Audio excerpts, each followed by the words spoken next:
We started the year 2025 off with a Christmas cruise in the Caribbean on the Britannia. And we got to Rome halfway through. I've stopped Jean and asked her how it's all going. We tagged an extra night onto our cruise and we stayed in Rome. We got a great place just behind the Vatican. They seem to have stepped up security since the last time. I mean, maybe that's because there's an American Pope now. The Piazza Navona is a great place to come, particularly at lunchtime, because there are lots of lovely cafes, but there are great water features and statues here as well. Rome has been pretty hard work in this heat, so we've bailed out and we've had my favourite, spaghetti vongole and a rosé wine in the Osteria Navona. Stuart reliably tells me, and he's not always right, mostly, but not always, that the only bigger man-made dome than that one on the Icon of the Seas is the one on the Pantheon. The Icon of the Seas is the first of three in the initial order from the Royal Caribbean International for Mayor Turk to construct this huge ocean liner. The first one, Icon of the Seas, was delivered in 2023. This year, 2025, comes the Star of the Seas, and the third will follow in 2026. There are different queues to go into the Pantheon to pay. The far one is cash only. You pay cash and go in. The middle one is card and cash, where you pay and go in. And this one here, you pay in a machine, you get your ticket, but then you have to queue again in the middle one to go in. The best way is to scan the QR code that's outside, pay online, and then you go straight in through the middle. And that's Mayor Turk's mock-up of the Star of the Seas.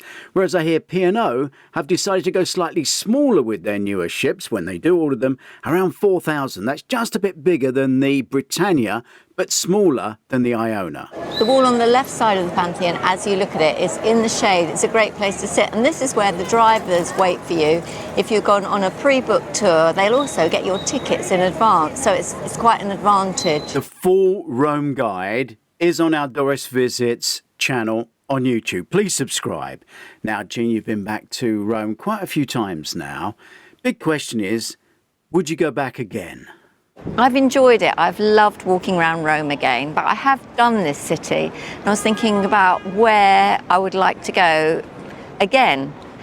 Maybe Paris. We went to Paris a long time ago. Done quite a lot of France, though, recently. We did the Champagne tours. This is a model of the Abbey Saint-Nicaise, which was destroyed in the French Revolution, and now is where the champagne house Taittinger stands.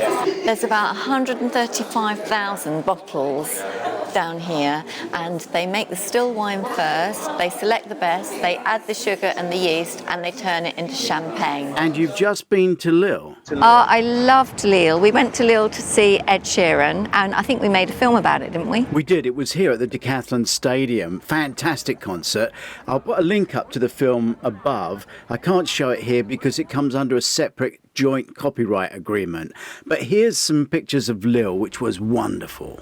And it was so easy to get to. I mean, almost there as quick as we would be to Southampton using the Eurostar from central London. So I really enjoyed my trip to Lille. Loved the town, loved the city. And actually that may be one of my new favourite places, apart from Valencia, which I told you I loved Valencia as well. We've just had a very interesting walking tour where we learned that paella is not the Spanish national dish. It's from Valencia, and the Spanish national dish is Spanish omelette.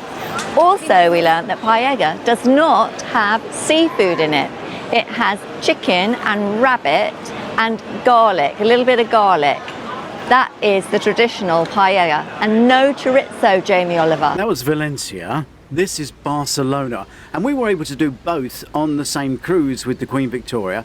I put that cruise up, actually. It was a fantastic week. I found myself asking Jean, do you think Valencia is better than Barcelona? Better than Barcelona.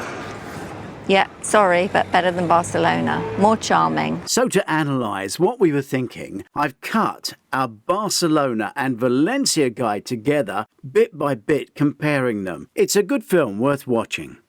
I think it's exciting to try new places. Petra's another one we've been to before. I don't think we filmed that for you, so next time we go, that's what I'll do. Maybe that's my next one. As that could be some time because there's a conflict on in the region and the ships do tend to be avoiding it. I asked Jean what was her favourite American port. Oh, if I went back to America, if I did an American cruise, I'd go back to Key West because we love Key West. I've got coconut shrimp and there's music playing. What more can you want? The conch train we took last time is literally 3 or 4 minutes from the ship. Tarpons, part of the carp family, and a fisherman says they'll feed out of your hand if you're brave enough. This turtle museum is totally free entry and they rely just on donations. So this is the beach in the National Historic Park, and there's a hut up there where you can buy beers and it's free Wi-Fi, and it's absolutely beautiful here. Hello. Can I get for you? 2 beers, please. One of my favourite places I have ever visited. I don't say this very often, but I would come back here any day. It is beautiful. I loved it. Some people would say that's not really America. But... Well, it is really America. It's Florida, isn't it? Yeah, it is. Yeah. And if I had the grandkids with me, I'd go to Disney, no question. But we are going to try a new Disney ship, which will be an amazing experience. And we're doing that next month, so watch this space. And I wonder how much the ship will be like Disneyland was. I mean, this is 35 years ago, and they're our children. Now we're taking our children's children. That is going to be just as madly exciting. 1987 that was. Well, what new films have we made for you this year, 2025? Jean cruises into the Cayman Islands. You can get a $12 trip to the beach, or if you pay $30, you can get a sightseeing tour, which takes 2 hours. So what you guys want to do? We've arrived at Grand Turk. Now, do you think I'm capable of walking to that beach from here? There are 10 umbrella stands offering tours to different places. We're in the tourist downtown Montego Bay. We're just over the road from the Bay Harbour shops, and we're going to go and try Margaritaville, see what it's like. We've docked in Bonaire and it's 8:30 in the morning and it's boiling hot. We walk through the shopping centre and straight outside is a taxi service with a list of fares to the local beaches. So we're going on an adventure. According to the lady at the tourist place, these beaches here are the best in the Caribbean. So we got a bus towards West Punt and we're off to sea. Chania is a very relaxing port and one that's easy to walk around and explore yourself. The bus from the cruise ship will drop you off just in this square opposite the statue and right across from the old market, which is the heart of the city. Welcome to the land of genuine fakes. Let us show you around. First up, we'll show you Pigeon Island. Just outside it is the bus stop to Ladies Beach, although you can do the 3-mile walk over the hill. The biggest tip, every step you walk up and down on the main street is numbered, so if you lose a friend or you have an accident, you can refer to the number of the step. Local buses to almost anywhere in Santorini. And September, you're back on the... September, back on the Queen Victoria and doing the Croatian coast, which I love. That's got another one of my favourite ports, which is Dubrovnik. It's one place you will not get tired of. Your ship will dock here, and a shuttle bus will drop you right off by the main gate. That's unless you're unlucky. Because there's 4 ships in today, the Costa ship has pulled the short straw and is tendering.